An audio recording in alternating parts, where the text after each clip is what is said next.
Reconciliados con la oración. Es el tema que estamos tratando durante ya varias semanas. Esta es la parte o la entrega número 7. Reconciliados con la oración. ¿Por qué es necesario que seamos reconciliados con la oración? Porque aunque pudiéramos tener toda una vida orando, pudiera ser que estemos orando de manera ineficaz. Pudiera ser que aunque estemos incesantemente orando, practicando la buena disciplina de la oración, pudiera ser que lo que tengamos son oraciones no contestadas, no respondidas de parte del Señor. Y eso puede causar frustración. Y lo peor que nos puede causar es que dejemos de confiar en el Dios al que oramos. Nuestra confianza no debe estar puesta en ninguna manera en la oración. Nuestra confianza debe estar puesta en el Señor. ¿Sí? Y es precisamente por esto es que el Señor nos ha dado esta herramienta, la herramienta de la oración, para que Él pueda mostrarnos cuáles son los planes, para que Él pueda mostrarnos cuál es el propósito que hay en su corazón para con nosotros, para con sus hijos. Así que, por favor, si usted está orando y no ha habido respuesta en esa oración, no deje de orar. Y mucho menos deje de confiar en el Señor. Más bien, pídale al Señor que le enseñe a orar. Porque el Señor se ha propuesto que la iglesia debe orar es porque Él anhela, porque Él se deleita en contestar las oraciones de su pueblo. Cuando sus oraciones pertenecen o están alineadas a su voluntad. Amén. Yo no sé si a usted le ha pasado, pero a mí me ha pasado en un par de ocasiones, ¿no? Cuando usted va a un dispensador, puede ser un dispensador de bebidas no alcohólicas, pero bebidas de gaseosas, por ejemplo, y usted se acerca a esa máquina y pone una moneda. Y de pronto usted espera que le salga la bebida por la cual ya pagó y no le sale. Y puede ser que se anime a poner otra moneda. Pero ya no salió la segunda, usted dejó de poner. Así pueden ser las oraciones no respondidas. Puede causar desconfianza, frustración y el cese de la oración de aquellos que se sienten no escuchados. Así que esa es la intención de esta temática, de este tema, que la iglesia pueda empezar a entender qué es la oración, por qué debemos orar y cómo debemos hacerlo. ¿Está conmigo? Entonces, en primer lugar, la oración no es principalmente un instrumento humano por medio del cual el hombre le da a conocer a Dios sus peticiones. No. Puede servir para eso, sí, pero no es la finalidad de la oración. No es un instrumento que el hombre utiliza para que Dios conozca nuestras peticiones o nuestras necesidades. Él ya las conoce. Principalmente la oración es un instrumento divino por medio del cual Dios se da a conocer al hombre. Es diferente. Porque el centro de la oración no es mi necesidad. El centro de la oración y de mi vida misma debe ser el Señor. Así que a través de la oración Dios se da a conocer. Dios nos muestra cosas que pueden ser sumamente superiores, inmensamente mayores a aquellos por los cuales estamos orando. Israel oraba por un Mesías. Pero cuando el Mesías vino y se presentó delante de ellos, no lo conocieron porque sus oraciones tenían que ver con intereses temporales, con intereses mezquinos. Y pudiéramos orar así, mezquinamente, egoístamente, escasamente. Así que por favor entienda que la oración es un instrumento divino por medio del cual Dios quiere darse a conocer a nosotros. Quiere darnos a conocer sus planes, que serán siempre mayores a los nuestros. Vamos acá. La oración es un instrumento divino. A través de la oración no solo podemos conocer, sino entender y disfrutar y además manifestar la realidad de Dios en la tierra. de ese Dios inmenso, de ese Dios grande. Pero a veces cuando no sabemos orar, cuando no entendemos lo que es la oración, queremos hacer que ese Dios inmenso se meta y se introduzca en nuestra pequeña realidad.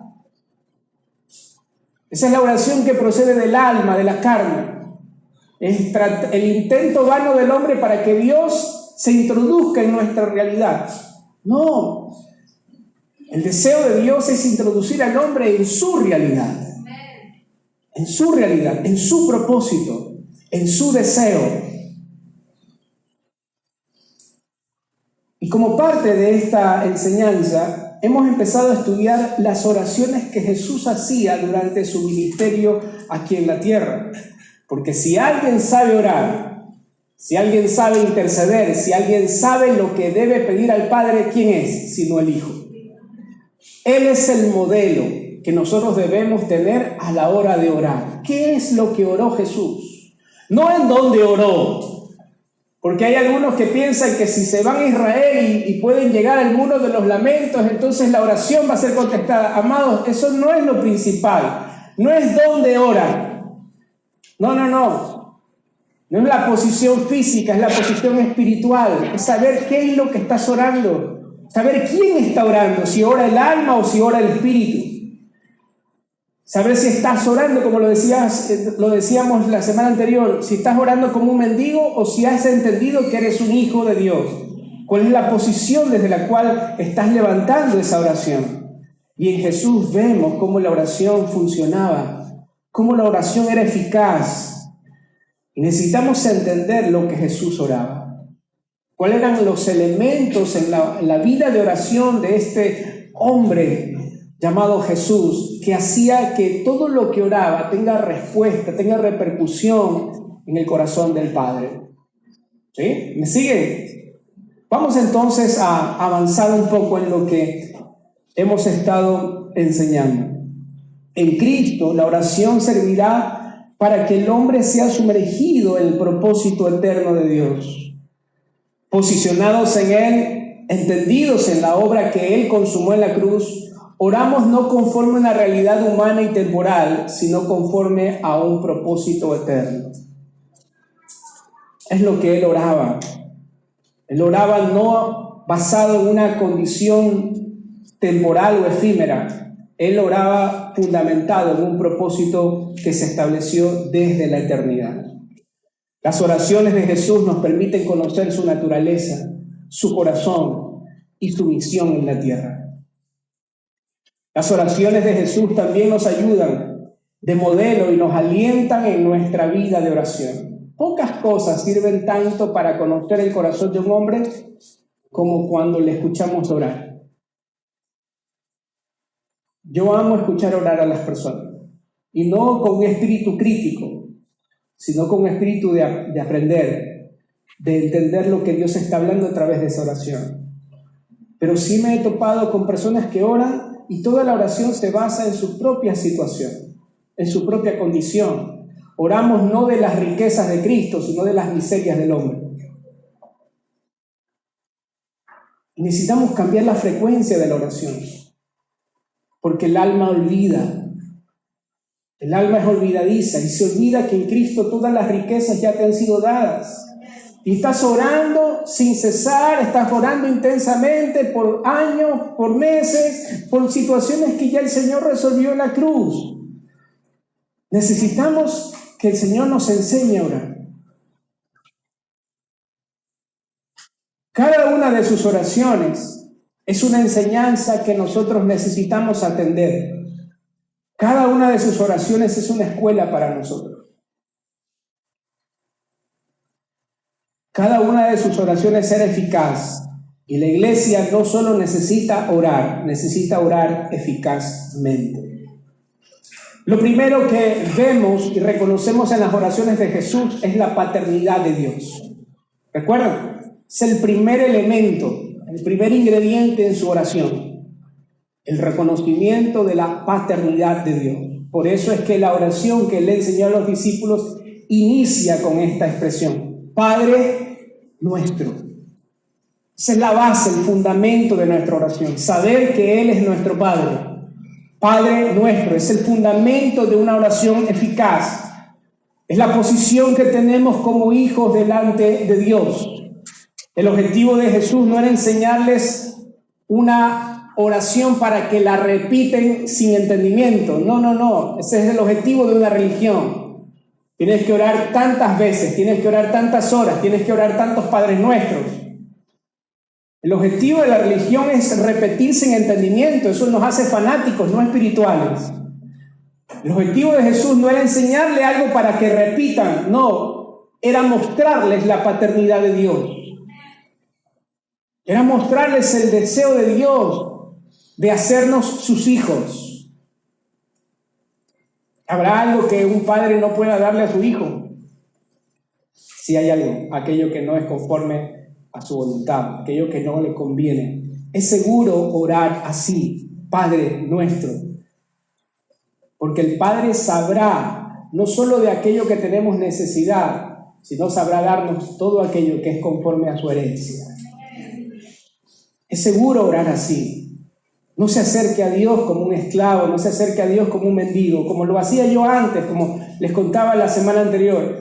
Cuando se acerca a Dios debe estar seguro de su posición, de su identidad, de su valor que en Cristo tiene delante de Él. El objetivo de Jesús era mostrarles al Padre, porque solo cuando nos sabemos hijos de Dios podemos orar eficazmente. La revelación de la paternidad de Dios hará que nuestra oración sea conforme a su voluntad. Lo que hace efectiva nuestra oración no es la repetición vana, sino la posición desde la cual estamos orando. Que no es de pie ni de rodillas. No, si usted quiere orar de rodillas, qué bueno. Si usted quiere orar de pie, qué bueno. Lo importante es la posición desde la cual ora, pero es una posición espiritual, sentados juntamente con Cristo en lugares celestiales, en lugares de autoridad. De autoridad.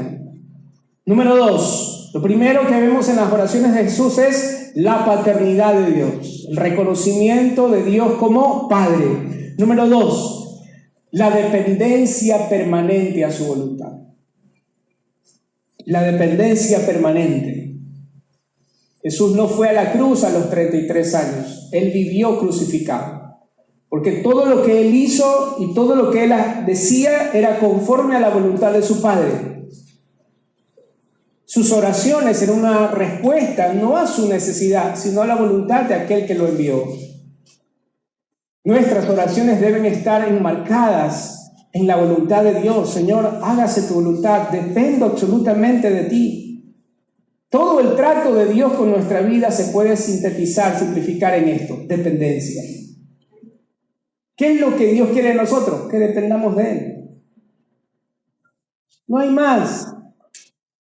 Porque esa dependencia hará la diferencia en nuestra madurez o en nuestra inmadurez. Cada palabra, cada acción de Jesús en su vida pública y privada respondía a la voluntad del Padre. La eficacia en sus oraciones estaba directamente ligada a la dependencia de la voz de Dios. Jesús no oraba para que el Padre cumpla los deseos del Hijo. Él oraba para que a través del Hijo el deseo del Padre sea cumplido en la tierra. Del mismo modo que Jesús dependía del Padre, así nosotros debemos depender de Él a través de nuestra oración. Señor, ¿qué quieres que hagamos? Señor, tengo esta oportunidad laboral. ¿Qué quieres que haga? Cuando estaba a punto de tomar a mi esposa como mi esposa, a María Lorena, que era mi novia en aquel tiempo, como mi esposa, ya había pedido su mano. Gracias a Dios me dieron más que la mano. Me la entregaron toda mis suegros. Estaba sin trabajo. No es que no salía a trabajar, pero el trabajo que tenía era algo, no era eventual, pero no tenía las condiciones como para poder sostener un hogar. En medio de esa situación, Un día domingo me llama alguien, un gerente de esa empresa, me llama porque había una oportunidad en la gerencia comercial de esa compañía y me decían que me presente al día siguiente, al día lunes. Curioso, era un domingo y lo más curioso es que en esa empresa yo nunca había aplicado, nunca había dejado un currículum. Curioso que era justamente el día siguiente al día que yo había pedido la mano de mi esposa. Curioso.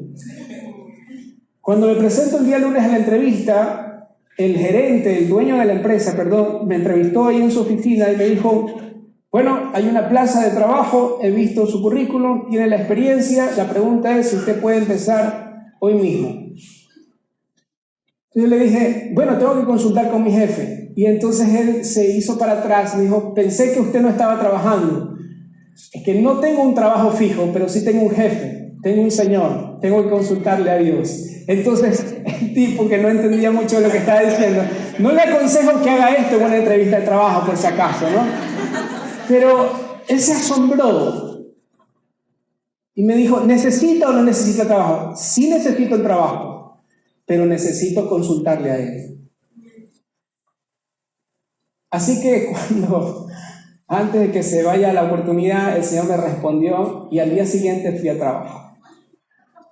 Puede ser que estés pasando la necesidad más grande. Puede ser que se te dé la oportunidad soñada. Nada de eso, nada de esto, debería ser la licencia que te des para no consultarle al Señor en oración.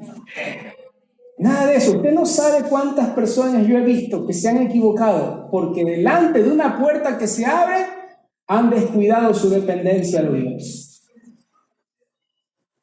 Jesús, nuestro Señor, oraba para tomar toda decisión.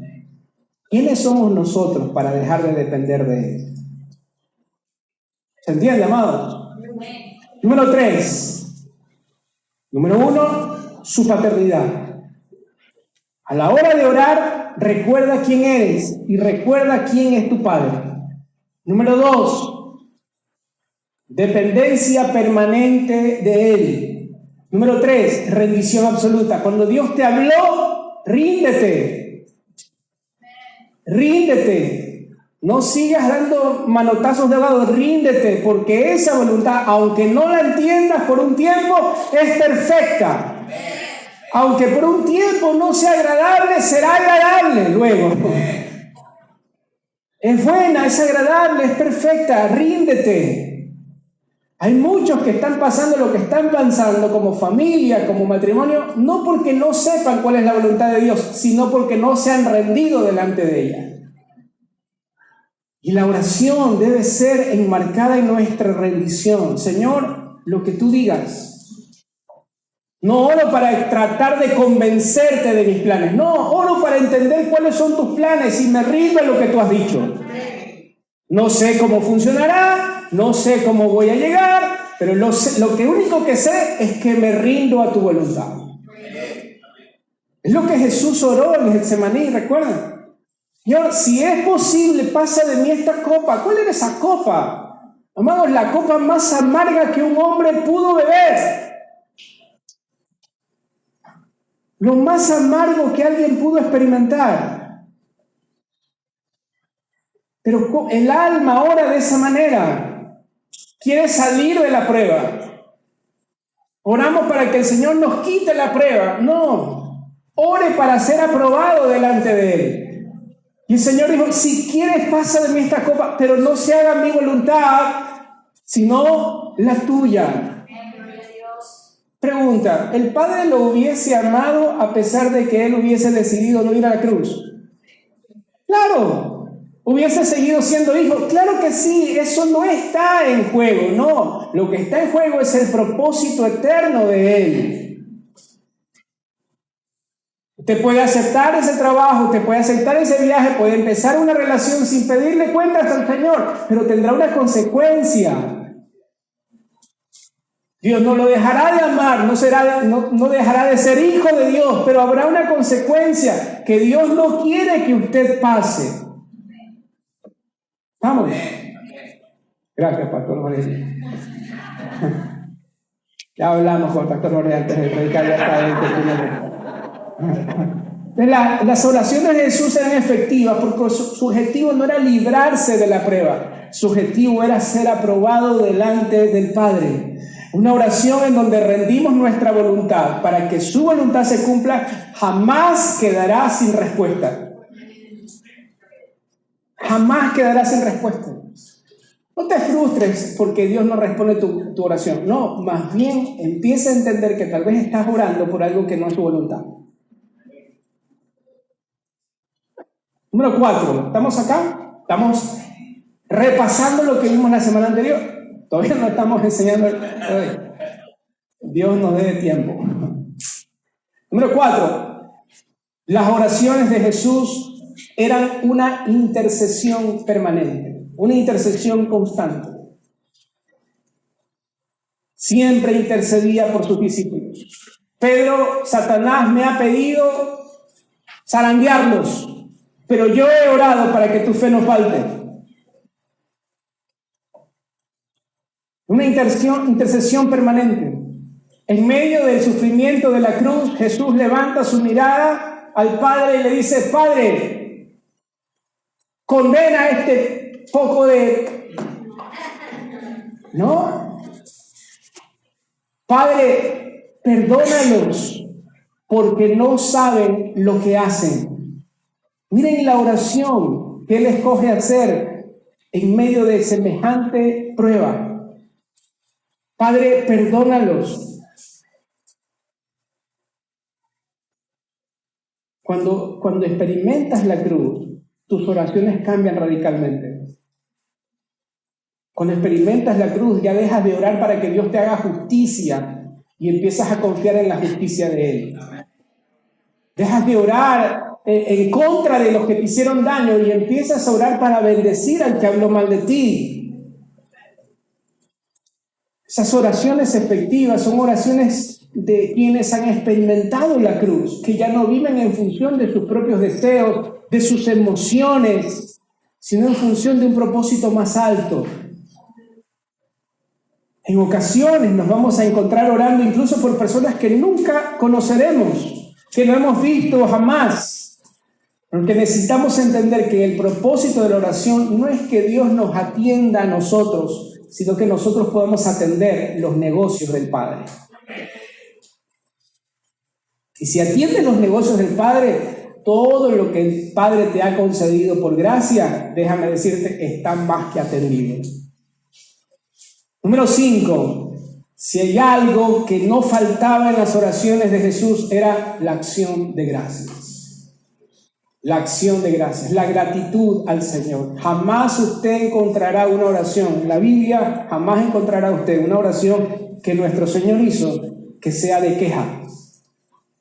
La única vez que Él expresó algo que no fue en sentido de queja, sino una realidad insoportable para Él, fue cuando estaba a punto de entregar su espíritu y dijo: Padre, ¿por qué me has abandonado?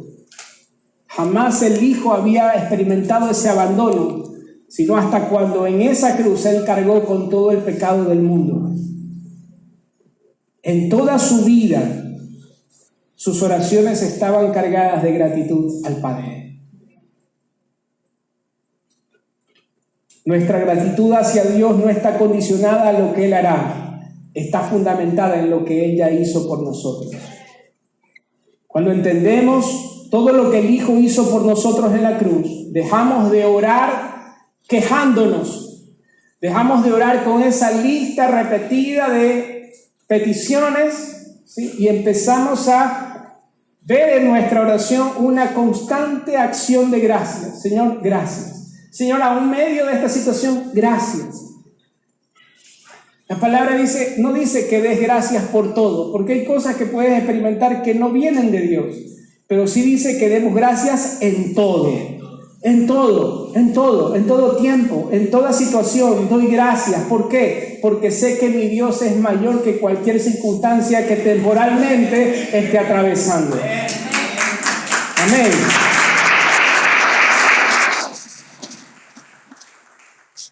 ¿Qué son tus oraciones?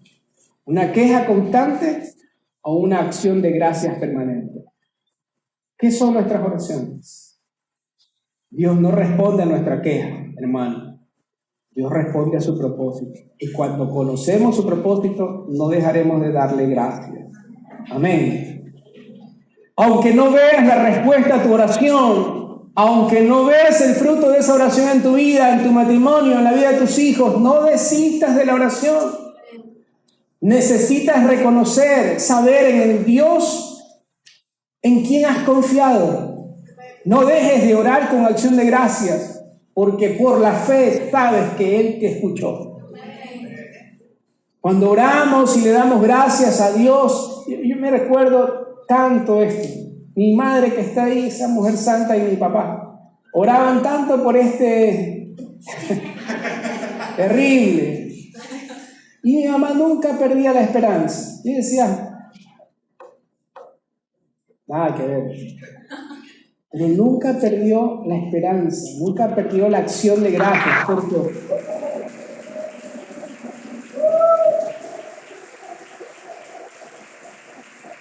Porque por la fe ellos pudieron ver lo que Dios haría a través de mi vida y lo que Dios continúa haciendo. Entonces, cuando oramos y le damos gracias a Dios anticipadamente, dejamos de preocuparnos por aquello que aún no vemos con nuestros ojos naturales. ¿Por qué? Porque por la fe empezamos ya a disfrutar aquello que Dios tiene preparado para nosotros. Amén. Por la fe nos deleitamos, no en lo que Dios nos responderá, no, nos deleitamos en el Dios al que hemos conocido. Es lo que el profeta Habacuc dice: aunque la higuera no florezca, aunque en las vides no haya frutos, aunque falte el producto del olivo, aunque te falte todo, aunque los labrados no den mantenimiento y las ovejas sean quitadas de la majada y no haya vacas en los corrales, con todo y eso yo me alegraré en Jehová y me gozaré en el Dios de mi salvación. Amén. Me alegraré, no en que Dios me responda, no, me alegraré ahora en el Dios de mi salvación. Número 5. Ahora sí avanzamos un poco. Número 5. 6. Número 6. 5, 6. Para el que quiera 5, 5. Para el que quiera 6, 6. No hay problema. Había algo que sostenía las oraciones de Jesús. Había un marco en las oraciones de Jesús. Ese marco es la Escritura. ¿Por qué cuando Él oraba había respuesta? ¿Por qué había eficacia en la oración? Porque Él oraba lo que estaba escrito. ¿Usted quiere orar eficazmente? Necesita conocer la Escritura. Necesita sumergirse en la palabra de Dios. Porque si hay algo que Dios respalda, no son nuestras oraciones, sino su palabra. Él respalda su palabra. Por eso es que esta expresión era continua en la boca de Jesús, como está escrito, como está escrito. ¿Acaso ignoran lo que está escrito? Porque toda su vida, su oración estaba enmarcada en la voluntad escrita de Dios.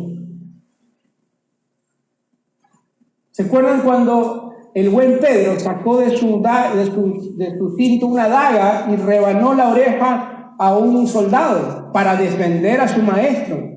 Miren la respuesta de Jesús, Mateo 26:53. Mateo 26:53. Yo estoy seguro que si el pastor Jorge tuviese un discípulo que lo defienda de esa manera, lo pone como escudero al lado de él. Lo nombra rápidamente su discípulo. Pero miren lo que hizo Jesús, Mateo 26:53. Miren la respuesta de Jesús. ¿Acaso piensa, Pedro, acaso piensa que no puedo ahora mismo orar a mi Padre y que Él no me daría más de 12 legiones de ángeles? Pero ¿cómo entonces se cumplirían las Escrituras? Miren el corazón de Jesús. No estaba en el asunto de preservar su vida, sino que las Escrituras se cumplan. Yo podría orar, dice Jesús, para que mi Padre me defienda. Tú no necesitas defenderme. Yo podría orar para pedir a mi Padre 12 legiones de ángeles y sería salvado de esta situación. Pero mi vida es dada para que la voluntad escrita de mi Padre tenga cumplimiento. ¿Cómo entonces se cumplirían las Escrituras? De que es necesario que así se haga. Verso 55. En aquella hora dijo Jesús a la gente: como contra un ladrón habéis salido con espadas y con palos para prenderme, y cada día me sentaba con ustedes enseñando en el templo y no me prendieron. Mas todo esto sucede, ¿para qué? Para que se cumplan las Escrituras de los profetas. Para que se cumplan las Escrituras. Jesús oraba no para que se cumplan sus deseos, sino para que las Escrituras encuentren cumplimiento en su vida. Las oraciones de Jesús jamás contradecían aquello que está escrito.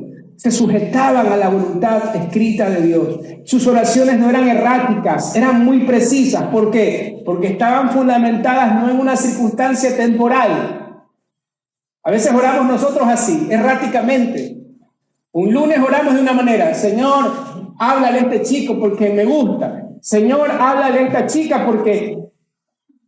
Erráticamente, es que Dios me dijo que eras tú, y mañana es otro, y pasado mañana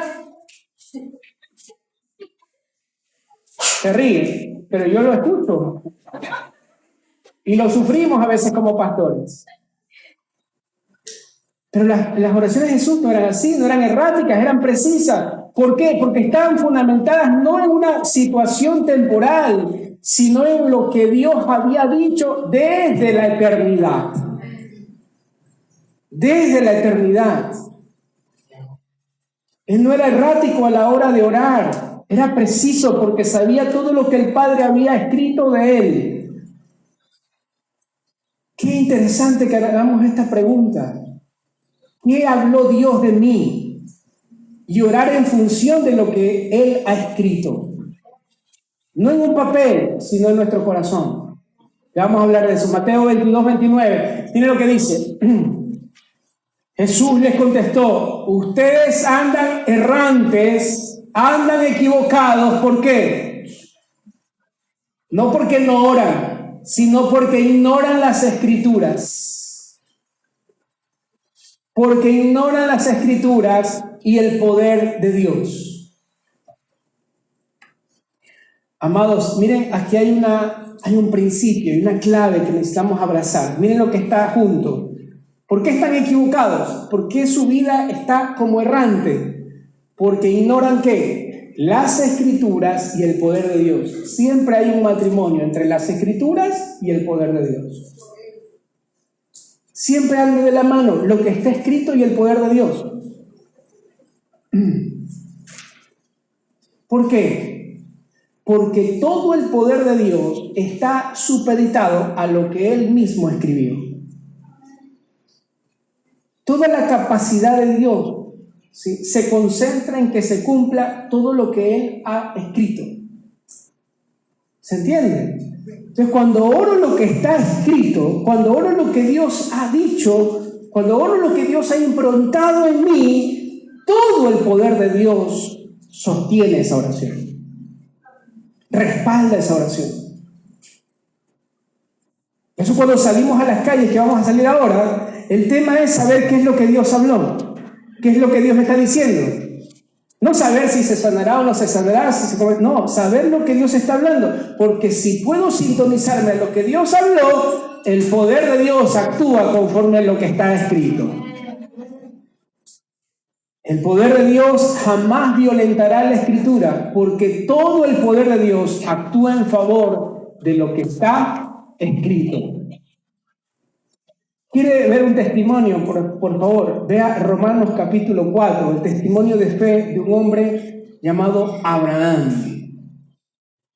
Ustedes recuerdan toda la historia, ¿no? Por tiempo no puedo irme hasta allá, pero recuerden toda la historia de Abraham. Dios le promete una descendencia que será tan grande, tan numerosa como las estrellas del cielo, como la arena del mar. El problema es que este hombre no tenía un hijo. Y cuando ya tuvo un hijo por fin, un hijo de la gracia, no un hijo de la carne, ¿qué pasó? Dios se lo pide: entrégame a tu hijo. ¿Cuál era la oración de este padre? Papá, no te lleves a mi hijo, mira que lo amo. ¿no?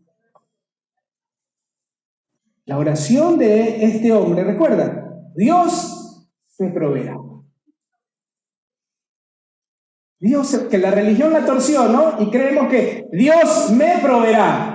No es Dios proveyéndonos a nosotros para que nosotros hagamos lo que nos da la gana, no. Es Dios proveyéndose a sí mismo para que su plan se cumpla a través nuestro. Dios se proveerá. Dios se proveerá. Y miren cómo lo registra el apóstol Pablo, Romanos 4:21.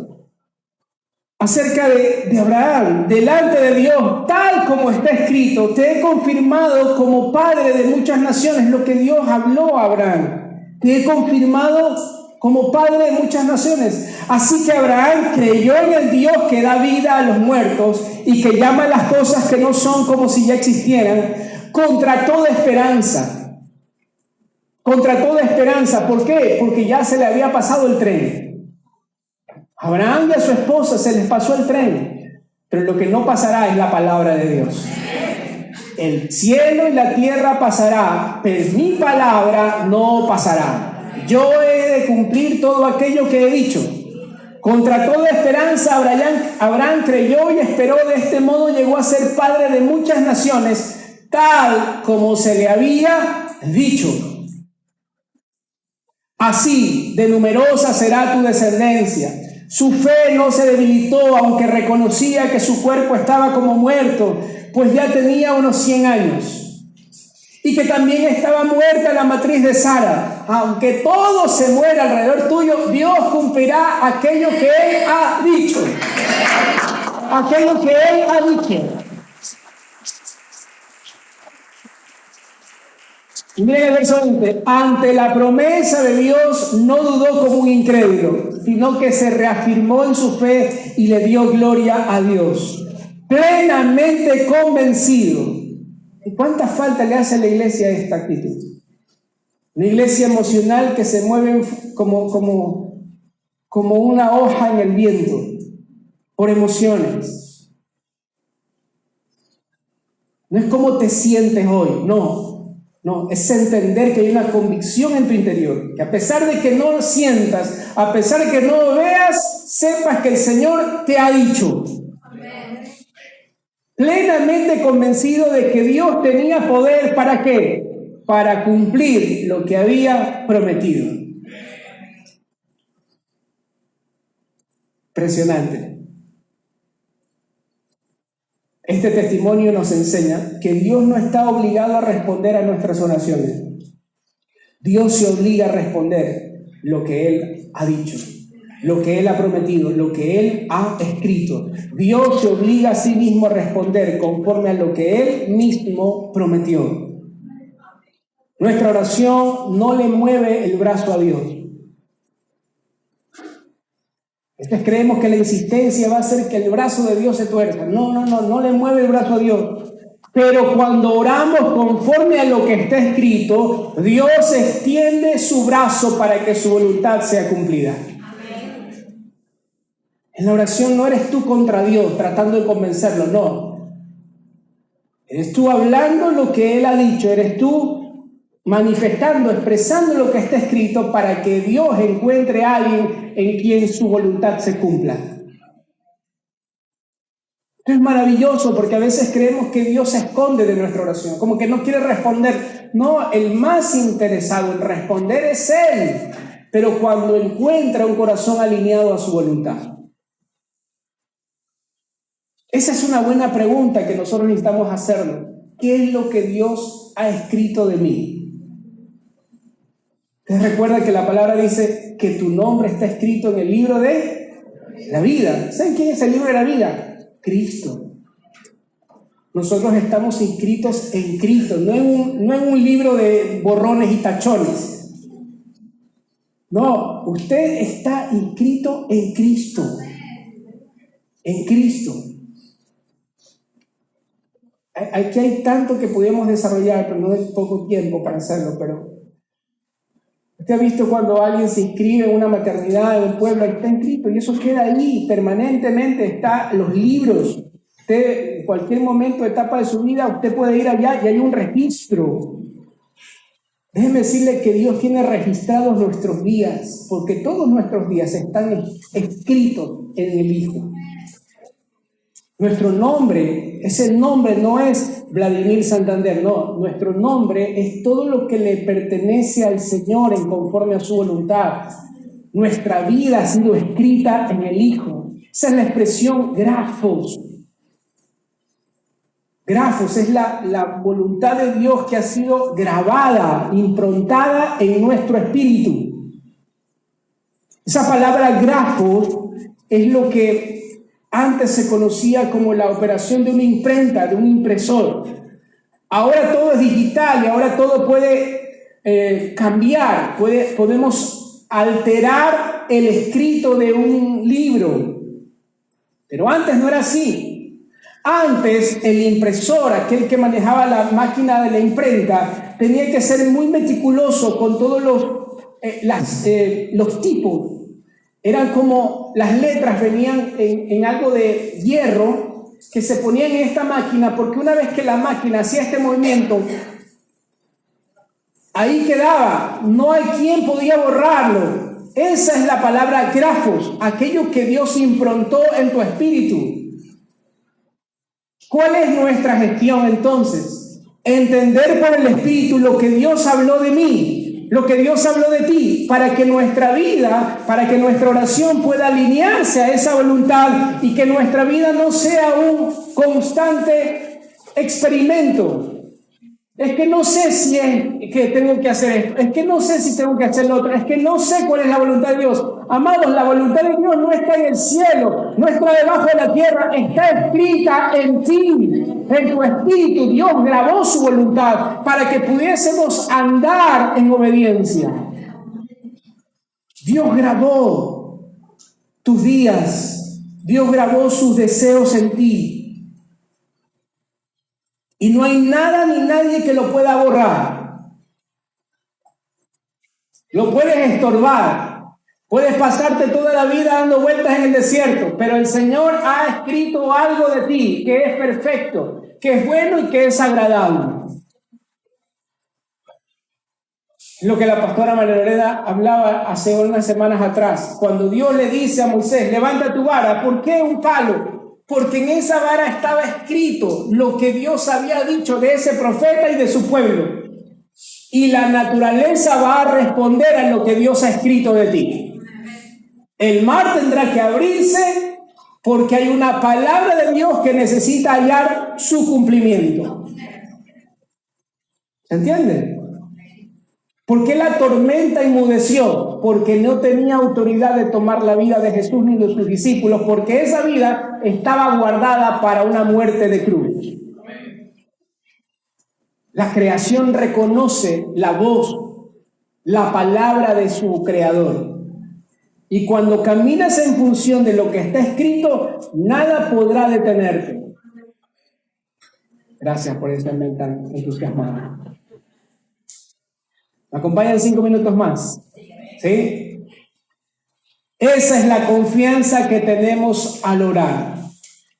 Es la confianza que tenemos cuando oramos conforme a las Escrituras. Esa confianza es que aquel que inspiró las Escrituras dará cumplimiento a su voluntad. Esa es la confianza. Por eso no desfallezcas, amado hermano. Hay momentos, hay días que es que yo no nací para esto. Es que yo debo dejar el ministerio porque sí. Porque no soy digno. ¿Y quién te dijo que eras digno? ¿Y quién te dijo que se trata de ti? Es que Dios se propuso en tu corazón cumplir lo que grabó en tu corazón. Y aunque hoy estés pasando un mal día, no es el día para retroceder, no es el día para renunciar. Es el día que Dios ha diseñado para que te alinees a lo que Él ha escrito de ti.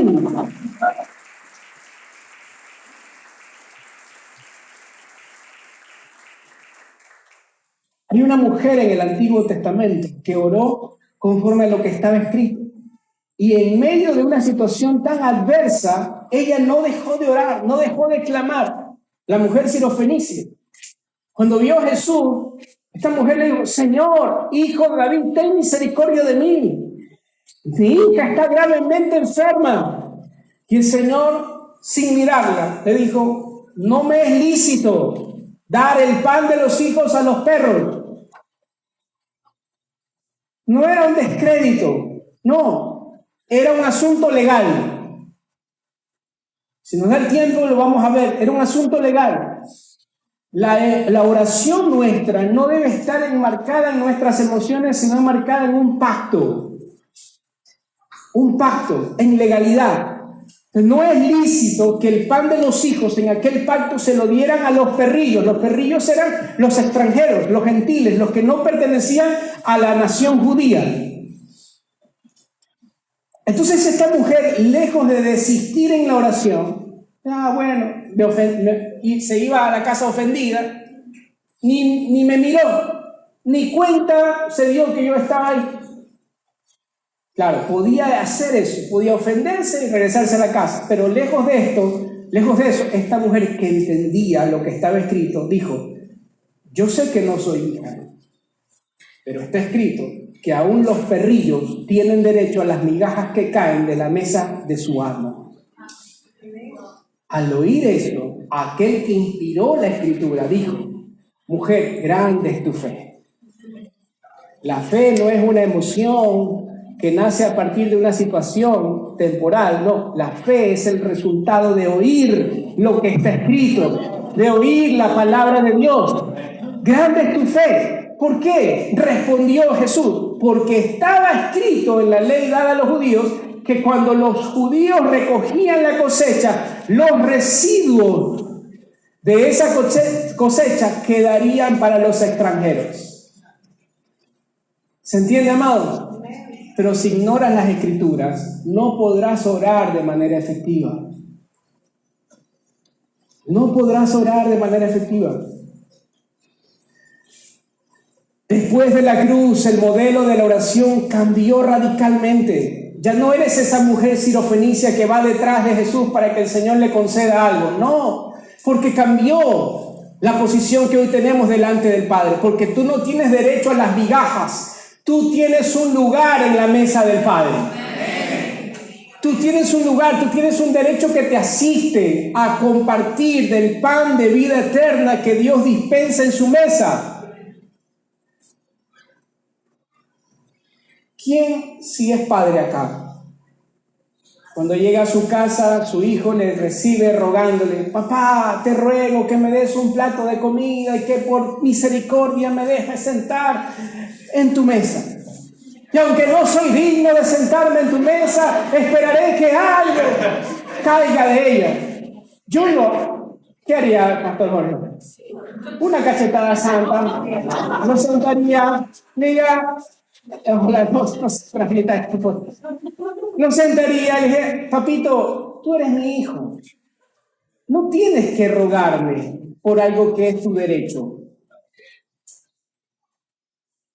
Pero a veces oramos de esa manera, rogando por aquello que ya en Cristo nos ha sido dado como derecho. Antes orábamos desde una posición contraria a Dios. La palabra dice que éramos enemigos de Dios. Pero ahora hemos sido acercados. Y ya no somos enemigos, ahora somos su pueblo, su familia, sus hijos. Y ahora tenemos una posición de herederos. Estamos sentados juntamente con Cristo en lugares celestiales. Pero necesitamos entender esto de manera legal, entender los derechos de un hijo, los privilegios de un hijo, porque él no se mueve por emociones, él se mueve por cumplimiento, el cumplimiento de aquello que está escrito legalmente en el pacto. La oración eficaz no es una oración emocional, es una oración legal. Legal. Puede ser que usted llore y patalee y moquee cuando ora. Perfecto, no hay nada de malo en eso. Pero ni el lloro ni la pataleta hace que Dios responda. Dios es un Dios legal y responde a aquello que en el marco del pacto Él ha establecido. No está mal emocionarnos. Lo que está mal es creer que Dios se va a mover por nuestras emociones. Dios no es manipulable, hermano. Señor, aquí estoy otra vez pidiéndote. No empieces, Steve. No. Dios no es manipulable. Él no se relaciona con el hombre en base a una manipulación, sino en base a un pacto. Pacto es el marco legal por medio del cual Dios se ha decidido relacionarse con el hombre. Termino con esto. Me voy a quedar con la otra mitad para la próxima semana. Dios es un Dios legal y soberanamente se restringe al pacto que Él mismo establece con el hombre. Ahora, amado hermano, es importante entender esto. Es Dios el que hace pacto con el hombre, no al revés. No al revés. Él es quien pone las reglas del juego. Son sus mandamientos, no nuestras condiciones. En tanto y cuanto nuestra oración está enmarcada en los mandamientos de Dios, esa oración será respondida por el Padre. Dios no atiende a nuestras condiciones. Somos nosotros los que debemos atender a sus mandatos. Si a usted le dijeron, venga y pacte, le estafaron. Le estafaron. Si entendemos el pacto en el cual hemos sido incluidos, si entendiéramos el pacto del cual somos beneficiarios, dejaríamos de orar por cosas que ya en Cristo por pacto nos han sido concedidas. Si entendiéramos las inescrutables riquezas que en Cristo ya nos han sido dadas, dejaríamos de orar por las migajas que caen de su mesa. Si entendiéramos este pacto, amados, nuestras oraciones experimentarían una graduación. Y en lugar de esperar recibir algo de Dios, empezaríamos a orar para entender y administrar todo aquello que en Él ya nos ha sido concedido. Queremos levantarnos y vamos a orar. Y esta incesante voz que escucho en mi interior, la voz de los discípulos pidiéndole al Maestro, Maestro, enséñanos a orar. Enséñanos a orar. Papá, ninguno aquí puede jactarse de saber orar. Nadie puede conocer tu voluntad sino el Espíritu. Y te damos gracias, Señor, porque el Espíritu nos ayuda en nuestra debilidad. Enséñanos a orar, no desde nuestra necesidad, desde nuestra condición temporal, sino desde tu voluntad. No desde un alma que olvida sus beneficios, los beneficios que nos han sido otorgados en la cruz, sino desde un espíritu que sabe y que entiende todo aquello que ha sido dado por herencia. Enséñanos a orar, Señor, no rogando por migajas, sino entendiendo todo aquello que administramos. Que tu Espíritu Santo de Dios, proponga en nuestro corazón la oración eficaz, la oración justa, precisa, la oración que nos conviene hacer.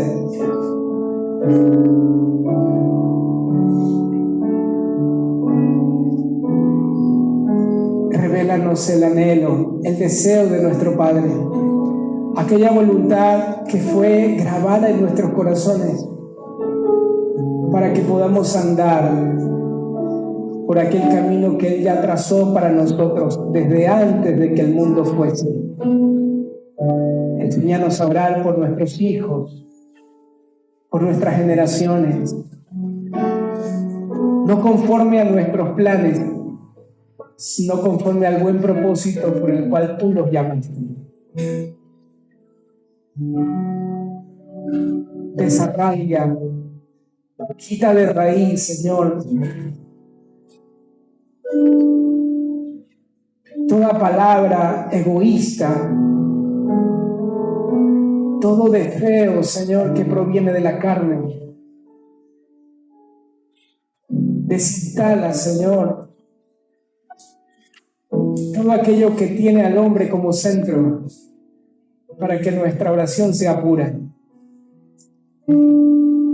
para que nuestra oración colabore no con el deseo del hombre, sino para que colabore con tu buen deseo, Señor.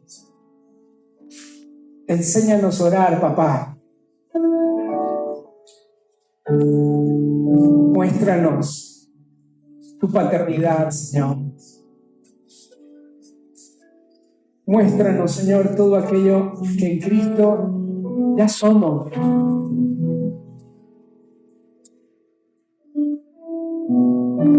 Señor, presérvanos de orar sin sentido. Presérvanos de orar perdiendo el tiempo, orando por cosas que en Cristo ya tenemos, orando por banalidades, Señor, que lejos de colaborar entorpecen lo que tú has descrito, lo que tú has escrito de nosotros. Quita toda oración que proceda de la carne y que el deseo, Señor, del Espíritu en nosotros prevalezca. Enséñanos a orar aquello que hay en tu corazón. Enséñanos a deleitarnos no en tu respuesta. Enséñanos a deleitarte, Señor, en tu rostro. Que entendamos que la oración ha sido diseñada para que podamos conocerte. Y que solo conociéndote a ti, Señor, podemos ver la respuesta a lo que necesita nuestra vida. Gracias, Señor. En el nombre de Cristo Jesús. Amén y amén.